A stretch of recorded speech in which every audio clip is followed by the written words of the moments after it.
Olá, meus amigos, estamos de volta com o quadro Pastor Abrão Responde e hoje nós vamos com nossos internautas perguntando e estou aqui para ajudá-los respondendo com a graça de Deus. Bom, vamos às perguntas? Pastor, a primeira pergunta vem de Campinas. Fábio Pestana. Pastor, o que é graça e legalismo? Fábio, Deus te abençoe pela participação. Graça e legalismo, boa pergunta. Antes de eu responder, você que não se inscreveu ainda no meu canal, clica aí, por favor, inscreva-se no nosso canal, nos ajude. Precisamos chegar aí a 1000 inscrições, estamos com 200, falta 800 apenas. Mas com a tua ajuda vamos chegar lá. Aciona o sininho para receber os nossos vídeos depois. Vai ser um prazer sempre compartilhar contigo. Fábio, graça e legalismo. Boa pergunta. A gente sempre define graça como um favor imerecido, né? Mas graça, na verdade, é a ação de Deus em amar quem não merece. Em amar quem nunca deveria ser amado. Porque quando Ele nos ama, não pergunta quem somos, o que fizemos. Ele sempre nos ama. Portanto, a graça vai cobrir defeitos, vai cobrir falhas e vai trazer a misericórdia, a compaixão estampado no que nós chamamos de graça de Deus. Já o legalismo é algo totalmente contrário, é o oposto, né, da graça. Legalismo geralmente é usado para ofender. Legalismo é traduzido para depreciar alguém. Essa é a verdade. Portanto, como me comportar? O que devo fazer quando a gente fala em legalismo? Legalismo, portanto, é uma atitude de alguém querendo completar a obra completa de Cristo do Calvário. É alguém querendo dar uma mãozinha no plano salvífico de Cristo. Bom, se você se portar assim, você vai ser salvo. Se você se comportar assado, então você vai ser salvo.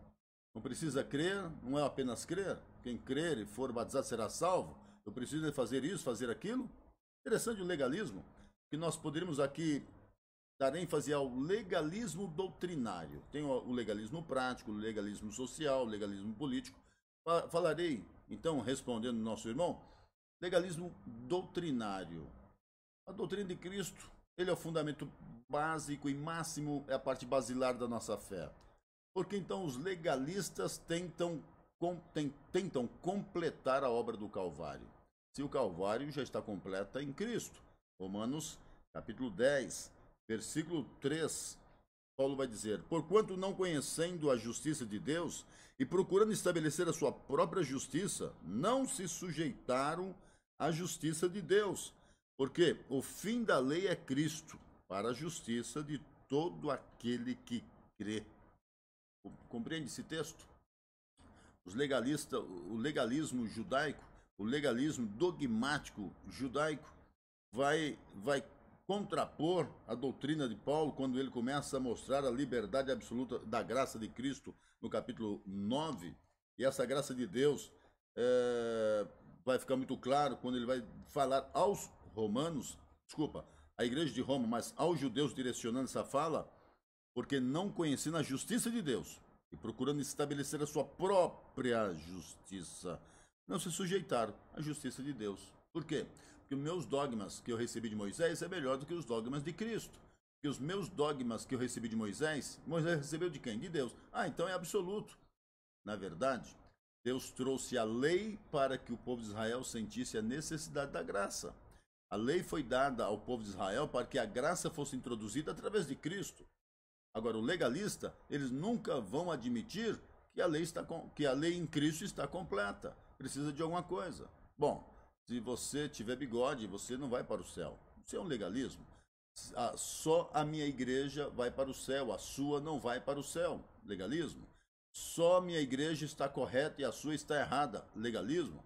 Então percebam que esse legalismo está recheado de pessoas que, como fariseus, tentam observar a lei sem, que Paulo fala lá à igreja de Roma, no versículo 4, porque o fim da lei é Cristo, para a justiça de todo aquele que nele crê. Deus não faz injustiça amando um menos outro. Deus não faz injustiça salvando um e condenando o outro. É a pessoa que tem a liberdade de se condenar, se autocondenar, não aceitando a Cristo, não confessando a Cristo, não reconhecendo o senhorio de Cristo. Pois bem, Quando eu falo de legalismo, eu preciso ter muito cuidado, porque Jesus olhou para um grupo de legalistas chamado fariseus, e o termo fariseu vem do original faris, que significava separados, e eles estavam separados de todos, a ponto de chegarem ao limiar de estarem separados de Deus, porque não aceitaram Cristo, não reconheceram o senhorio de Cristo. Então, ô mestre, que absurdo, teus discípulos comem sem lavar a mão. O legalismo era tão profundo, era tão encrostado na mente daqueles homens, que eles tinham tudo como padrão divino, espiritualizavam tudo, quando na verdade o Senhor disse: meu amigo, vem cá, o que contamina o homem não é o que ele ingere, mas é o que sai de dentro para fora. Ou seja, a boca fala do que está cheio o coração. Se o teu coração é pernicioso, é pecaminoso, é malicioso, então obviamente a sua fala será uma fala doentia, uma fala comprometedora. Isso não é legalismo, isso é a graça apontando falhas que precisam ser corrigidas na conversão em Cristo, e conversão é mudança de hábito. Portanto, eu encerro a minha resposta quanto à graça e legalismo, dizendo que graça é absoluta, é o absoluto favor de Deus àqueles que aceitam, que permitem que essa graça mude, restaure, renove, preencha e devolva o status quo, que é a justificação, a eleição e a santificação. Já no legalismo, encerro dizendo as palavras do apóstolo Paulo, quando ele lá em Colossenses 2:20, até anotei aqui para nós, para mim não esquecer de ler esse texto para você. Colossenses 2:20 vai deixar muito claro duas coisas: você é do Senhor, e Deus escolheu você para uma grande, não foi para uma pequena vitória, mas para uma grande vitória, se libertando do legalismo. Gálatas 2:20, olha só: se pois estáis mortos com Cristo quanto aos rudimentos do mundo, por que vos carregam ainda de ordenanças como se vivesseis no mundo? Como tais? Não toqueis, não proves, não manuseis, as quais coisas todas perecem pelo uso, segundo os preceitos das doutrinas dos homens, as quais, na verdade, algumas aparências de sabedoria, em devoção voluntária, humildade e em disciplina do corpo, mas não são de valor algum senão para a satisfação da carne. E que é legalismo? Algo voltado para a doutrina dos homens, versículo 22. Que é legalismo? Algo que vai gerar satisfação para a carne. Eu criei essa doutrina, eu criei esse dogma, eu criei essa expressão. Legalismo, jamais. Encerro com Gálatas 2:20. Agora sim, Gálatas 2:20. Olha que interessante esse texto também para nós encerrarmos. Ele dizia o seguinte: já estou crucificado com Cristo, não vivo mais eu, mas Cristo vive em mim, e a vida que agora vivo na carne. Que agora vivo na carne, vivo-a na fé do Filho de Deus, o qual me amou e se entregou a si mesmo por mim.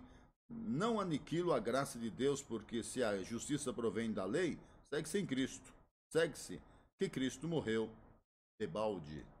Bom, ele não morreu debalde, ele não morreu em vão, pelo contrário, a morte dele teve uma finalidade: anular todo o legalismo e mostrar que a graça supera o legalismo através de um amor incomensurável, um amor que não se pergunta quem eu vou amar, apenas vou amar. E esse mandamento que Jesus transfere para nós, como primeiro mandamento, amar ao Senhor sobre todas as coisas, com toda a força, com toda a mente, é o teu próximo como a ti mesmo. Que o Senhor Jesus te abençoe. Deus continue te honrando. Lembre-se bem, sobre legalismo, eu fico com a graça. Pastor, a pergunta em Rio de Janeiro, Luísa Marins. Pastor, fale um pouco sobre sonhos na Bíblia. Olha aí, uma boa pergunta. Luísa Marins, do Rio de Janeiro. Sonhos. O que é sonho? Bom, sonho pode ser fruto de preocupação, pode ser fruto também de barriga cheia. Sabe o senso comum quando fala sonhou porque estava de barriga cheia? Já ouviu essa expressão? Muito bem. Mas sonho também pode ser Deus nos avisando. Deus fala através de sonhos. Deus fala através de uma maneira que ele vai lá no momento que nós estamos dormindo, para comunicar verdades, para comunicar revelações. Deus fala, portanto, através de sonhos, porque ele está preocupado com a minha vida e com a tua vida. Eu queria então aqui aprender duas coisas com você. Lá em Provérbios 16:3, e ele vai confirmar todo o meu sentimento, todo o meu pensamento, todas as minhas intenções. Quando eu estiver na direção de Deus, ele revelará até por sonhos. O profeta menor vai dizer que Deus não fará nada sem eles revelar aos seus. Ou seja, Deus tem uma preocupação. Hebreus, capítulo 1, vai dizer que no passado Deus falou de diversas formas. Quais foram as formas que Deus falou? Deus falou através de uma vara, abrindo o mar vermelho. Deus falou através de uma nuvem, Deus falou através de uma sombra. Deus falou através de um jumento, de uma mula. Deus falou através de um corvo. De diversas formas. E que ele conclui o texto dizendo: e hoje fala-nos pelo seu filho. Bom, sonhos, se você for procurar uma definição, os astrólogos têm uma definição, os esotéricos têm uma definição, kardecistas têm uma definição, teologicamente é uma definição. Deus fala através dos sonhos. Sonhos são coisas de Deus. E aí você definindo muito bem, se não é cansaço, não é barriga cheia, aí você vai entender que é Deus. Nada, nenhuma das outras hipóteses, a não ser Deus falando contigo. Lá em Gênesis capítulo 40, versículo 8, você sabe decore, eu faço questão só de recordar contigo esse texto. Por quê? Porque Gênesis 40, versículo 8, Deus vai se manifestar para provar que para ele não há dificuldade para falar com quem dorme. Interessante isso. Deus vai falar com quem dorme, mas Deus não dorme. Eu acho muito linda essa expressão de Gênesis 40, versículo 8. E eles disseram: temos sonhado um sonho, e ninguém há que o interprete. E José disse-lhes: não são de Deus as interpretações? Contai-nos, peço-vos. Não são de Deus as interpretações? Ora, se a interpretação é de Deus, o sonho é de Deus. Então Deus fala através de sonho. Então Deus falou com Jacó, ele dormiu, usou uma pedra como travesseiro e viu os céus abertos, uma escada posta, anjos subindo e descendo, e Deus falou com aquele homem poderosamente. Daniel, o rei, na verdade, teve sonhos, Beltesazar, Nabucodonosor. Sabe o que vai acontecer? Deus vai trazer a interpretação para Daniel. Agora nós estamos em Gênesis 40, versículo 8. José está preso, o padeiro mor, o copeiro mor vai sonhar, e tudo que José interpreta acontece literalmente, ao pé da letra. Ou seja, meu irmão, sonho é de Deus. Quando você entende que Deus está falando contigo, vai se cumprir na tua vida. Então, não tenha medo de sonhar, não fique com medo dos sonhos, porque Deus verdadeiramente está contigo. Agora, tenha cuidado com esses sonhos das internets, das interpretações, que se você sonhou com galinha, significa isso, se sonhou com avião, é aquilo, se você sonhou com viagem, é aquilo outro. Cuidado com as interpretações. A Bíblia diz que as interpretações, Gênesis 48, as interpretações é do Senhor. Peça a Deus a interpretação, não vá atrás de horóscopo, não vá atrás de esoterismo, vá atrás do Espírito Santo. Deus te responderá. Portanto, o sonho é de Deus. Deus abençoe.